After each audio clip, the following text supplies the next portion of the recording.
अस्सलामुअलैकुम। तो business math Icom part 1 की एक्सरसाइज 1 चैप्टर 1 जो है रेशियो एंड प्रोपोर्शन, इसका मैंने सेट ए स्टार्ट करवाया हुआ है, जिसकी एक्सरसाइज का क्वेश्चन नंबर आज मैं करवाने जा रही हूँ बच्चों 1.9 1.8 तक तमाम क्वेश्चंस मैं करवा चुकी हूँ।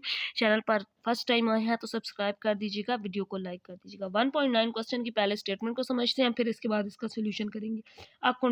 एक कॉन्ट्रैक्टर है, वो एग्रीड करता है to mix gravel sand and cement in the ratio, यानी कि वो कोई भी एक काम कर रहा है, उस काम के लिए वो जो सारी चीज़ें मिक्स करता है, सीमेंट लेता है, उसके अंदर सैंड लेता है, रेत ग्रेवल लेता है, वो इसकी इतनी इतनी रेशो ले रहा है 8 5 4 3 इन कंक्रीट वर्क, वो अपना काम करने के लिए। ही यूज 48,000 पाउंड्स LBS, ये यूनिट है पाउंड्स जिसको कहते हैं, of mixture in completion of work. वो टोटल इतना मिक्सचर है जो उसने अपना काम करने के लिए, अपने वर्क को कंप्लीट करने के लिए इस्तेमाल करना है। What is the quantity of each material use, तो यानी कि ग्रेवल की कितनी क्वांटिटी यूज़ होगी, सैंड की, सीमेंट की, हमने हर एक की क्वांटिटी मालूम करनी है।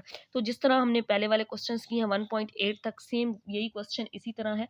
तो यहाँ पे हम रेशो लिख लेंगे, रेशो ऑफ, सबसे पहले जो रेशो दी गई है ये वाली रेशो लिखेंगे, रेशो ऑफ ग्रेवल। सबसे पहले ग्रेवल है, ग्रेवल की रेशो, सैंड की रेशो दी गई है, और सीमेंट की।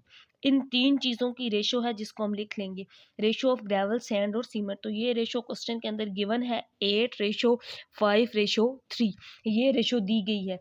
अब यहाँ पे जो जितना उससे मिक्सचर यूज़ करना है वो भी गिवन है, लेकिन सबसे पहले हम इस रेशो का सम करेंगे, सम ऑफ दी रेशो।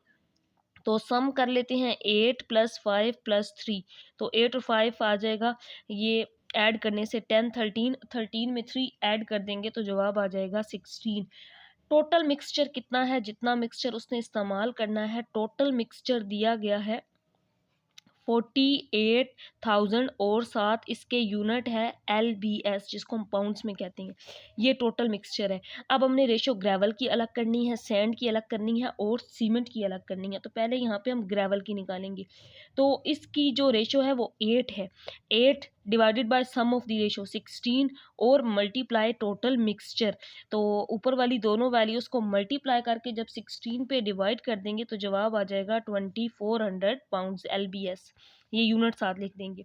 अब इसके बाद सैंड है, तो सैंड की रेशो निकालेंगे। सैंड के लिए कितना मिक्सचर होगा, उसकी रेशो 5 है, divided by sum of the ratio multiply total mixture 48,000। जैसे हम पहले क्वेश्चन करते थे कि 3 पर्सन है, एक के इतने शेयर्स हैं, दूसरे के शेयर सम कर लेते थे, एक पर्सन के शेयर को टोटल जितना प्रॉफिट होता था उससे मल्टीप्लाई कर देते थे। सेम इसी तरह इस क्वेश्चन में भी करना है। तो जवाब आ जाएगा यहाँ पे 15, यहाँ पे बल्कि 24,000 आएगा, और यहाँ पे 15,000 LBS, यानी कि कटिंग करके करना चाहें या मल्टीप्लाई करके कर लें तब भी यही आ जाएगा। 16 हो जाएगा 3,000 और 5 3,000 यहाँ पे 15 आ जाएगा। इसके बाद हमने रेशो निकालनी है सीमेंट की। तो सीमेंट की कितना यूज़ होगा, इसके लिए इसकी कितनी क्वांटिटी होगी, इसकी रेशो 3 है, divided by sum of the ratio, इससे डिवाइड कर देंगे, और टोटल मिक्सचर 48,000 पाउंड्स है, इससे मल्टीप्लाई कर देंगे। तो ये आ जाएगा 16 3 और 3 3 9, तो यहाँ पे आ जाएगा 9,000 LBS पाउंड्स। तो ये इसका आंसर होगा। ग्रेवल की, सैंड की और सीमेंट की अलग अलग रेशो निकाल लेनी है। तो अगर इन तमाम वैल्यूज़ को ऐड करें तो जवाब 48,000 आता है। इट मीन्स ये इतना इतना मिक्सचर ग्रेवल में, सैंड में और सीमेंट में यूज़ होगा।